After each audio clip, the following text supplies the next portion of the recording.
to a New Art Examiner video review. Today we're at the Lawrence and Clark Gallery in Chicago, one of this town's more noteworthy alternative spaces. Run by Jason Pickelman, the space is devoted mostly to showing pieces from his personal collection, so it functions in part like a mini museum.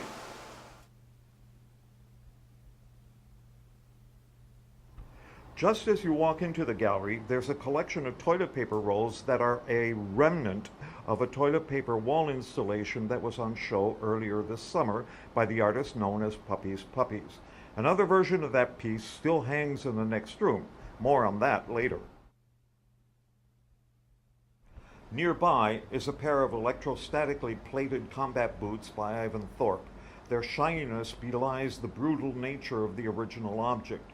In a sense, this is bronzing your baby shoes taken to an extreme and glossing over all one's pain and suffering with a shiny coat of metal. Ironically, they are rather beautiful to look at when they should be disgusting to a vehemently anti-violence, anti-war person like me. Above the combat boots is a painting titled Very Cute by Hannah Waby. It is a graffiti-based piece with neo-expressionist references and hints of Jean-Michel Basquiat. The title suggests to me that the artist is poking fun at the genre and suggesting that the work in this style perhaps a little too easy to crank out, too formulaic, and the work is very cute and would make a great piece of decorator art. Now let's look at a recent acquisition, Body by Cameron Claiborne. This piece was shown at Boyfriend's Chicago earlier this summer as a single installation. Here we see it among other pieces by other artists. The row of vinyl pillow shapes obliquely hint at sexual forms, while the drapery panels subtly hint at the campiness of some of the LGBTQ scene. I saw that piece at Boyfriend's Chicago when it was there and found the references a little too subtle, sort of like in-jokes. In this space, with other equally suggestive pieces, the work's intent becomes more apparent. On the wall next to Body is Paul Ershorn's cast hydrokel sculpture of a toilet plunger with an extra handle protruding from the bulb. It is painted in a trompe-l'oeil technique and looks very convincing. But what is that red handle for? The functional sabotage imparted by it and the expert trompe-l'oeil rendering forces this utilitarian object into the realm of sculptural formalism, with an oblique nod to Duchamp. On a mirrored pedestal next to the plunger sculpture is another Puppies Puppies piece, a package of Trojan condoms with 2 cans of Chef Boyardee spaghetti and meatballs. This bizarre juxtaposition provokes all kinds of potentially kinky sexual speculations and is really quite humorous. I liked it best when earlier this summer Pickelman actually filled a condom with the spaghetti and meatballs and showed that variation like an oversized bratwurst. A note of explanation. Puppies Puppies pieces are not finished works. Rather, they are a set of instructions on how to manipulate a collection of ready-mades, and variations on the plans are allowed.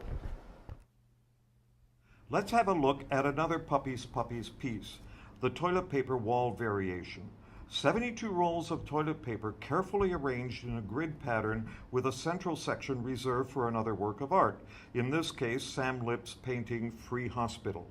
Again, the treatment of a utilitarian object connected with bodily functions gets abstracted into a formal pattern in a way that is similar to Paul Ershorn's toilet plunger.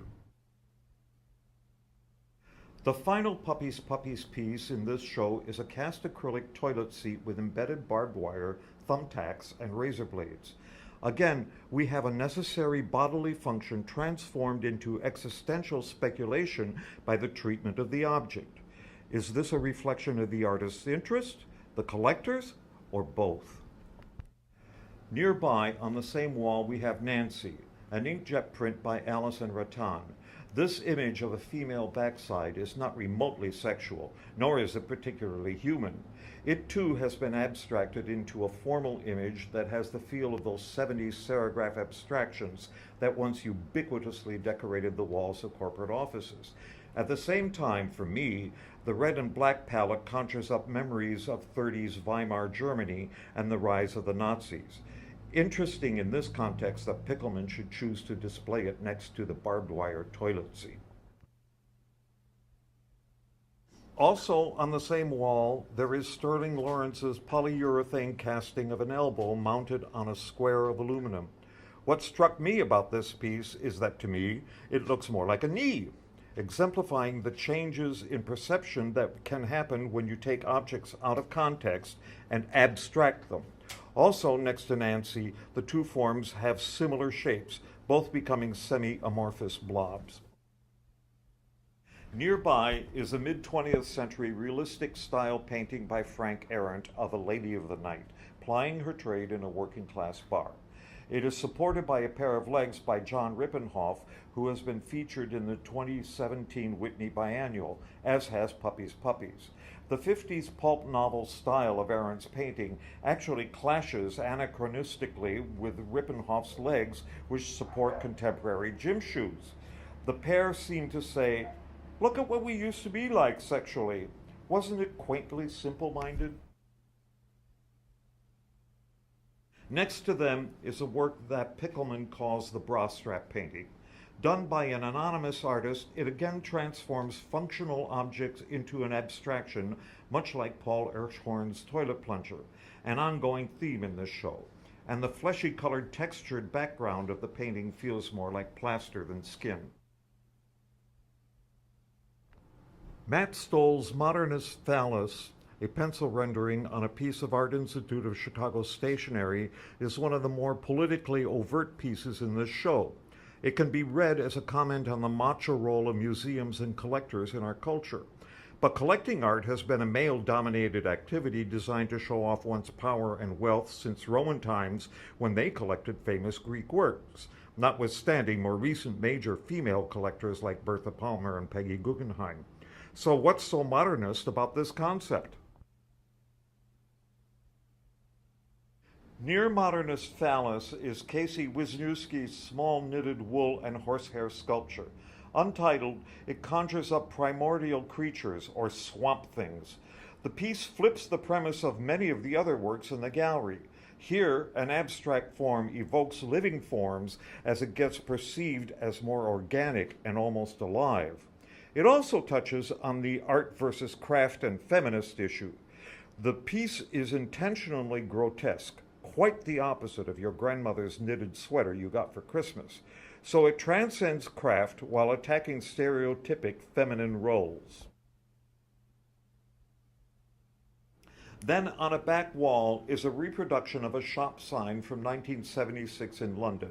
Sex was a makeshift symbol in lurid pink. This reproduction sits above another painting by Frank Arendt called The Stripper. The two pieces harken back to the attitudes about sex in the mid-20th century, and they remind us of how much has changed. Finally, there is what Pickelman calls a keyboard painting by Aaron Gent. It points to how our perception of the world has evolved and how dramatically we have changed our means of communicating them. But the keyboard is unplugged and the cord is tangled, suggesting that perhaps this change has been less than a complete success. It is hinting at a breakdown in communications, not the growth that 21st century proponents had so often touted. In all, this exhibition invites us to look at long-held social norms about our culture, our bodies, and our sexuality in different and less rigid ways. It is propositional rather than didactic, making the show thought-provoking as well as highly entertaining. This is Michel Segard for the New Art Examiner. I hope you've enjoyed this video review. Till next time.